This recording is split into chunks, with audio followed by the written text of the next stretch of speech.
Welcome to this episode of the Software People Stories. This is a very special episode for us, and I hope you would also find it very special because this is the 50th episode. The other day, when Chitra and I were talking about the 50th episode, the theme we thought could be paying it forward because one of the reasons this was started was also to pay it forward and also to share that the software people are not just geeks and nerds, but also have softer sides to them and are always keen on paying it forward. The open source movement in the software industry is a very great example of people creating without expecting any returns directly. In this episode, we don't have one guest but seven. Seven of our PM Power colleagues also share their own views and experiences with paying it forward. And of course, Chitra and I share our perspectives as well. I hope you would also come forward and share your experiences and pay it forward to the community through the software people stories. Listen on.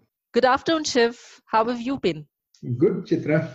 I'm feeling a little nostalgic today because we're very close to reaching our 50th episode. How do you feel about this milestone? Mixed feelings. First, of course, excited.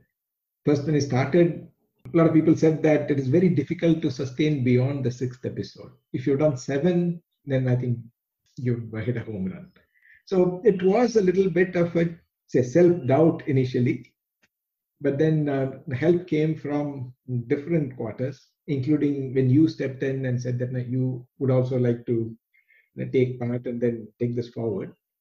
So technically, that'll be the 51st episode if you include episode 0, but definitely 50 episodes is not small, and it's been almost a year that we've been doing it. So it's been wonderful. You know, the point you said that help came in from unexpected sources, that was also something that I experienced when I said, okay, I'll partner with you and let's see how far this goes.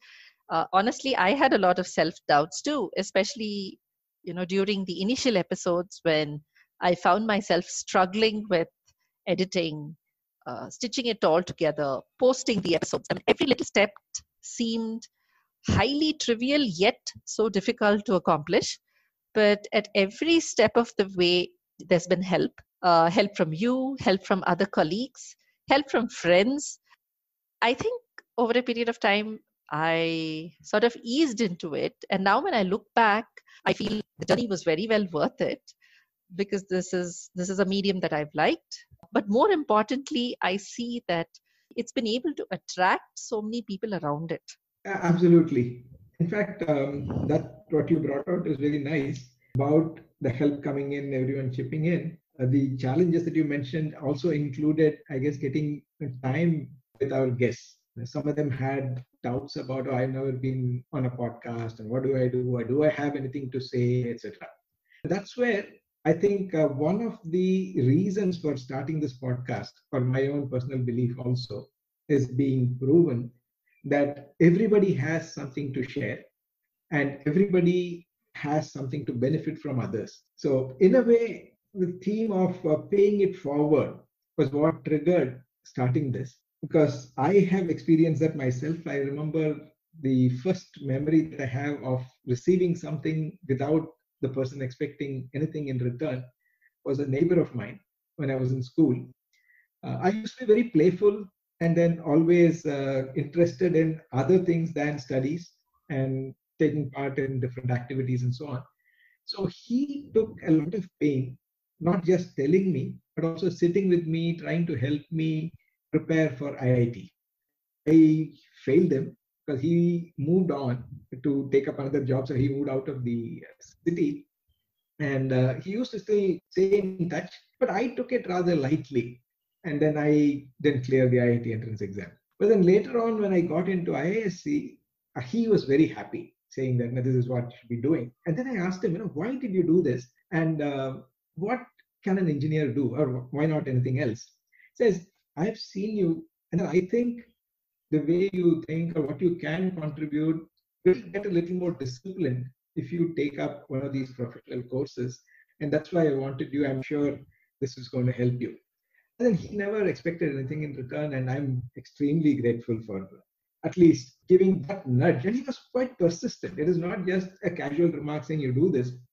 They used to spend a lot of time teaching me physics and maths and how to look at the IT problems and so on. Now, I definitely regret that I didn't maximize on the guidance that he was ready to give me. So that is what I've been trying to do over time. Sharing, to me, teaching is sharing your experience. So that is something that gives me a lot of satisfaction. And in various things that I do, maybe we'll talk about it a little later in the conversation, that also prompted me to think of starting this podcast where we can go beyond the boundaries of PM Power that has provided us a platform to come and share, to also have the experiences of our guests from the industry to share their own stories where people can draw inspirations from. Some of these cannot be slotted or structured, or it is not a document that you can create. So these conversations, I've also heard from some of the listeners that have been inspirational for them in terms of both knowing how somebody addressed some of their challenges as well as getting ideas in terms of what they could do. I think it's a So, very, very heartwarming story, Shiv. In fact, one thing that struck me when you were talking, all of us have this inherent nature to think beyond ourselves. It's just that perhaps few people realize it early on and actually do it. Like you said, this gentleman was persistent.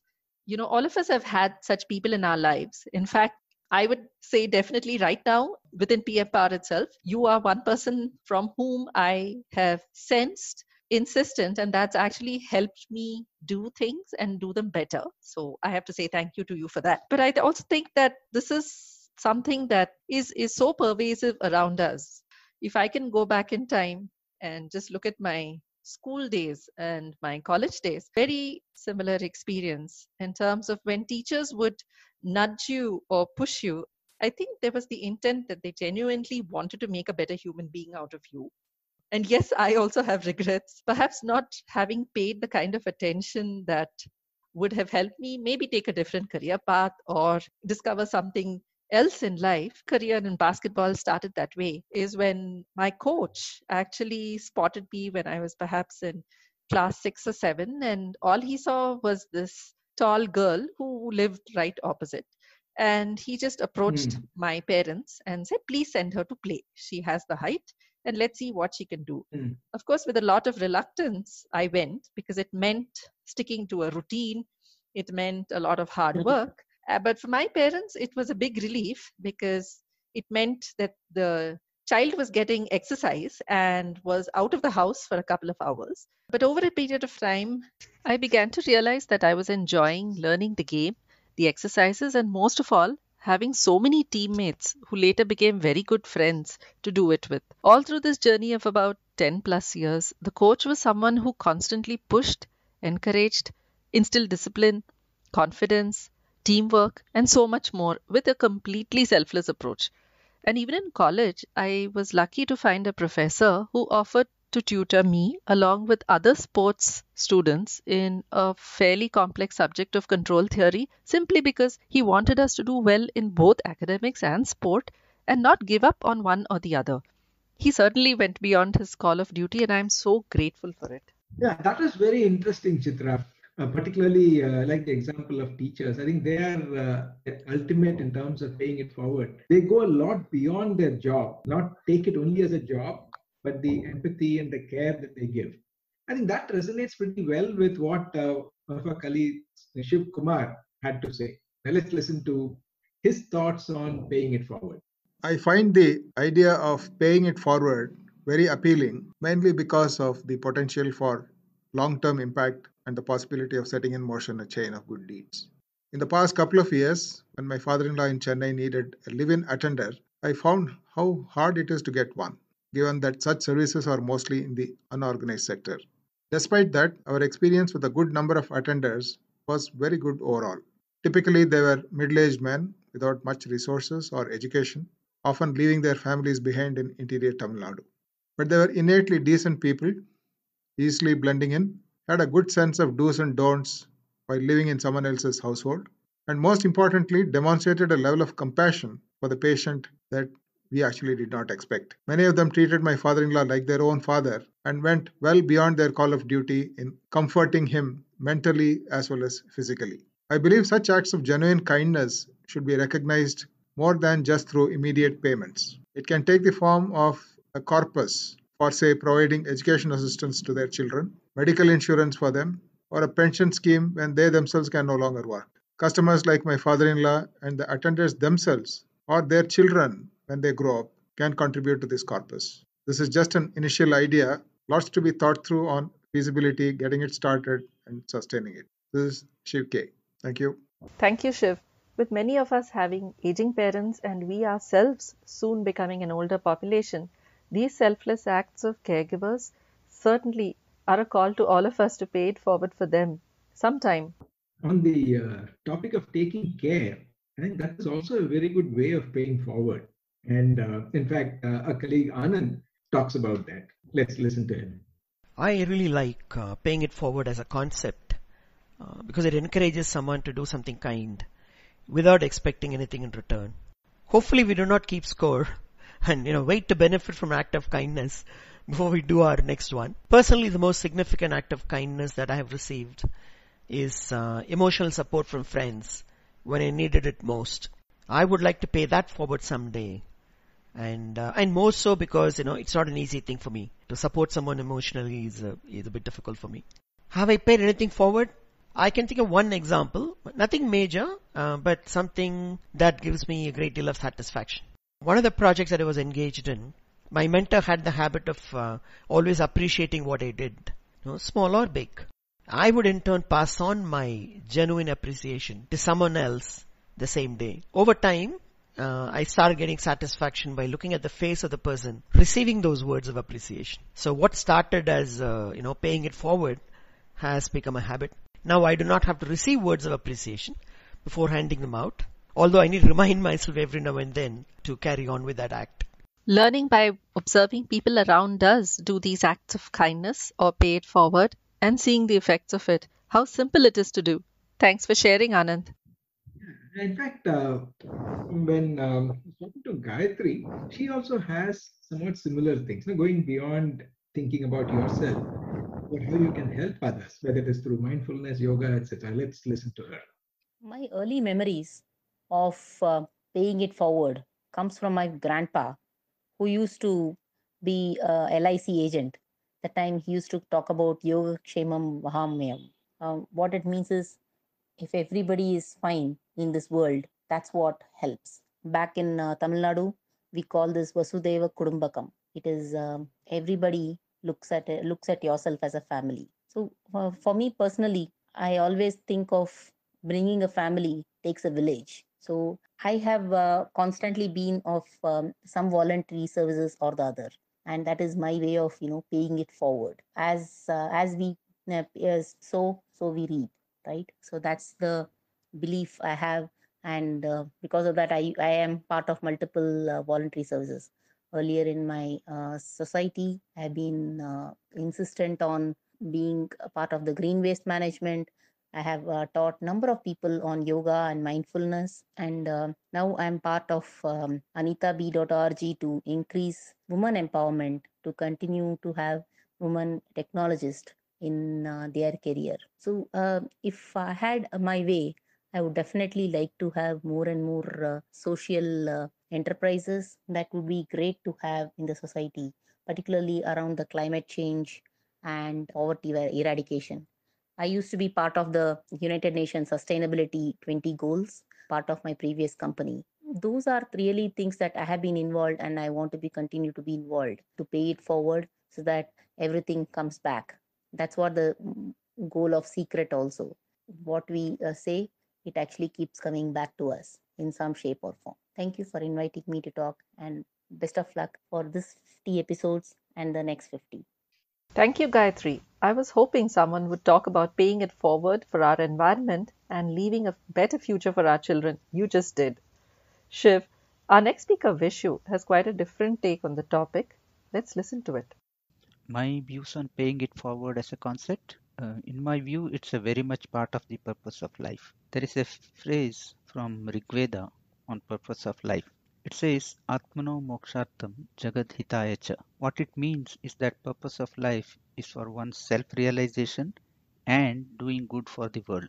Swami Vivekananda adopted this as the motto of Ramakrishna Mission. 10 years back, when I went through deep introspection and self inquiry about what is the purpose of life and what is the most worthwhile thing that I should be doing in my life, I arrived at the same point. Since then, whatever I'm doing in my life, whether professionally, at family or social context, or in personal life, everything has this larger purpose and meaning. It's really enriching my life in all these dimensions.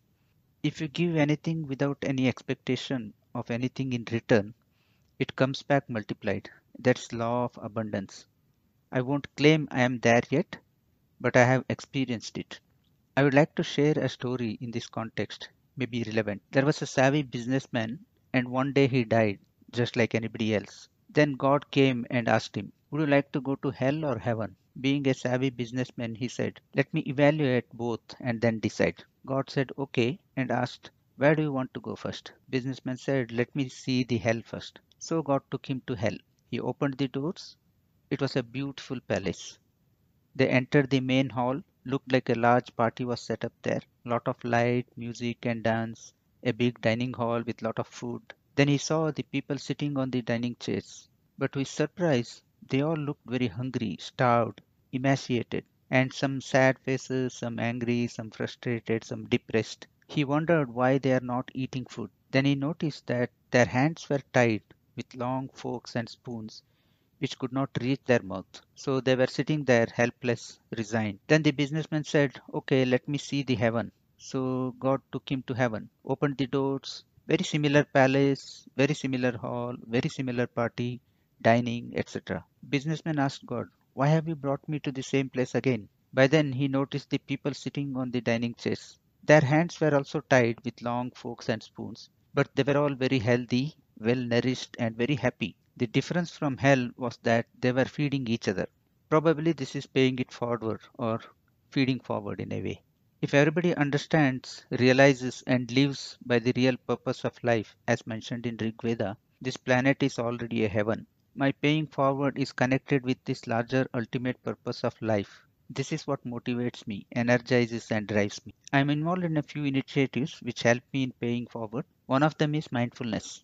By integrating with leadership development and agile transformation, mindfulness is helping in bringing awareness in many people and triggering them to explore this dimension. This is not only in corporate but also in schools and communities. I could touch about 3,000 people through this in the last couple of years.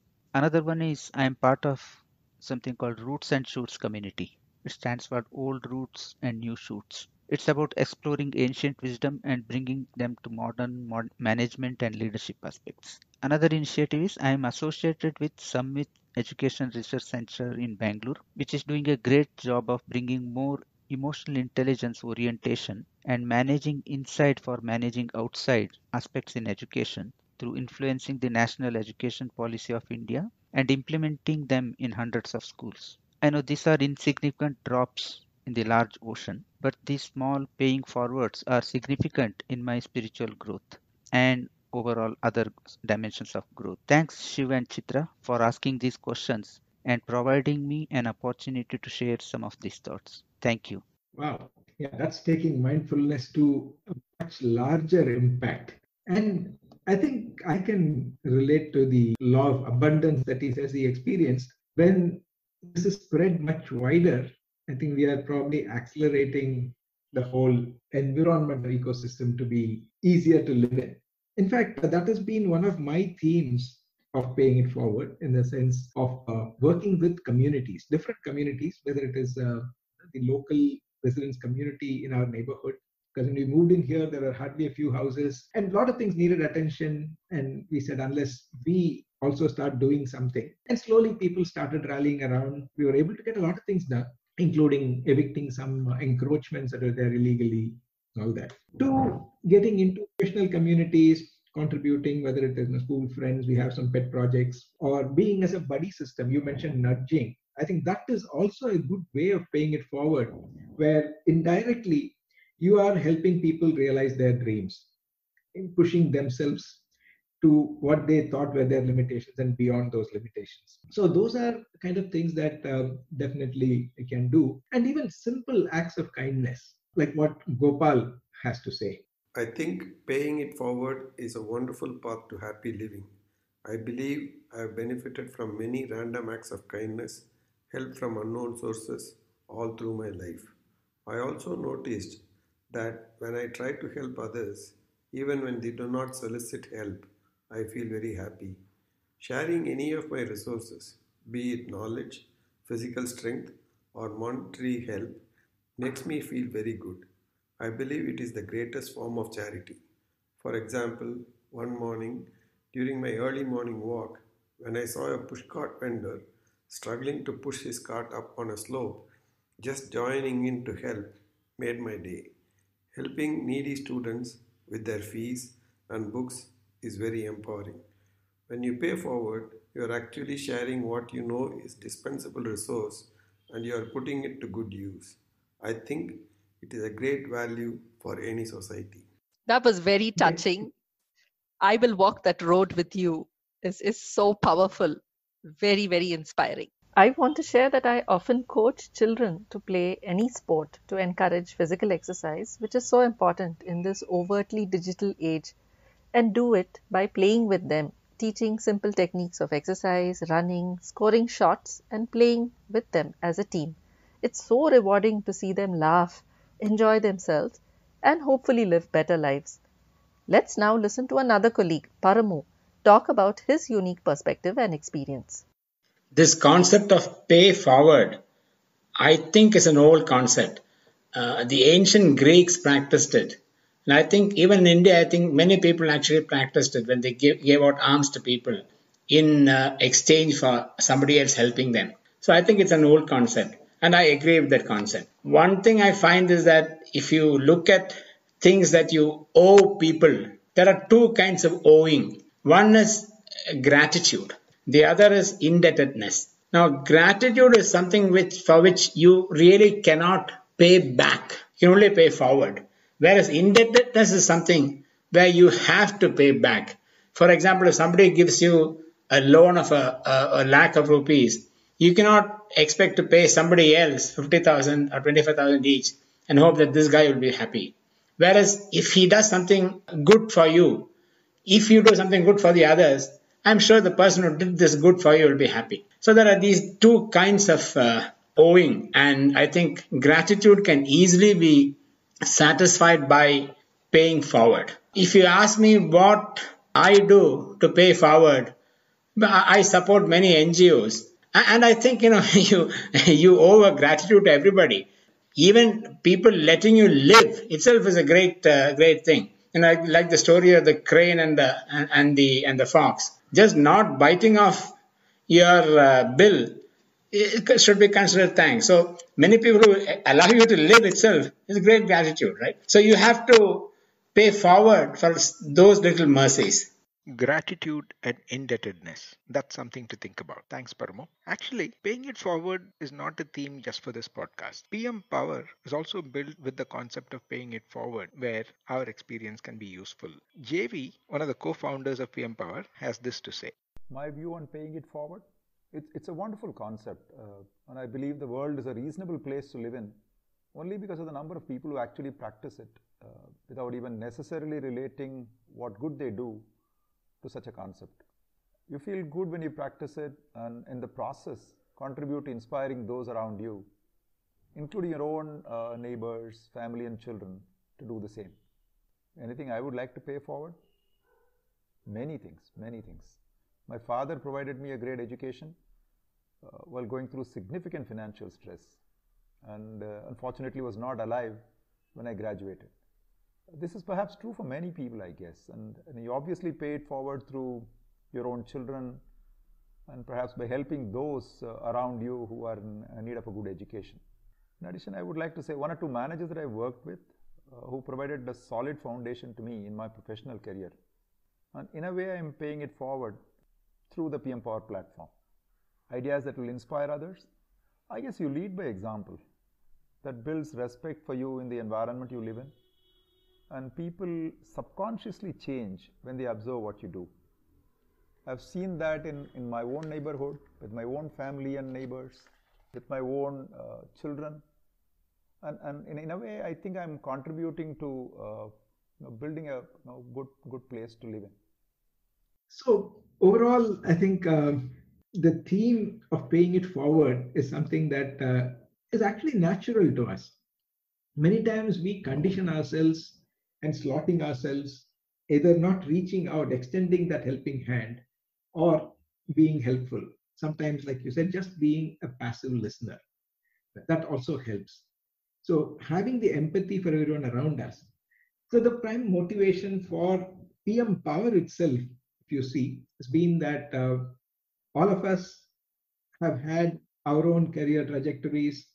We've been there, done things, and we still want to be useful to the community. What is it that we can share from our experience? Out there where knowledge is free, what matters is the experience to internalize that in your context and apply it. So that has been the guiding theme of PM Power. And as you heard, all of us have our own passions, our own priorities, but we all do want to pay it forward. Certainly, Shiv. In fact, PM Power has given several of us that platform. I can surely say that the platform that PM Power has provided me is one where the feeling of you are on your own, implying that you are trusted to give your best, yet not alone, where you can seek support and help whenever needed to enable you to give your best, to me is an example of paying it forward each day that I work here. Wonderful. So how can we make this even better? How can we make it better? We'd certainly love it if our listeners can come forth and share some of their stories.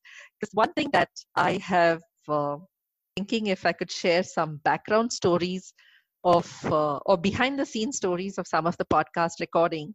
A lot of our guests were nervous. The one thing that people have shared is a lot of people have said that they have shared things on the podcast that they have never shared with anybody or haven't shared anywhere else in their lives before. That was a deep aha moment for me. I said if we have been able to uncover that, and it's something that other people or listeners have resonated with, can listeners of this podcast be interested in sharing their stories? Absolutely. Welcome them. So, dear listener, please share your stories. You never know what you will ignite in terms of an idea, in terms of a passion, in somebody who's going to hear you. All your experiences are valuable. They've enriched you. Please help us enrich our community. Do share your experiences on the Software People Stories. We're really looking forward to having you write to us. Remember, our email address is podcasts@pm-powerconsulting.com. Maybe one more thing. The next episode onwards, we'll be back to our format of having a guest or a simpler conversation. In case you found this very heavy, do tell us. If you find it very useful, tell us. If you want something to be done differently, tell us. In any case, do tell us.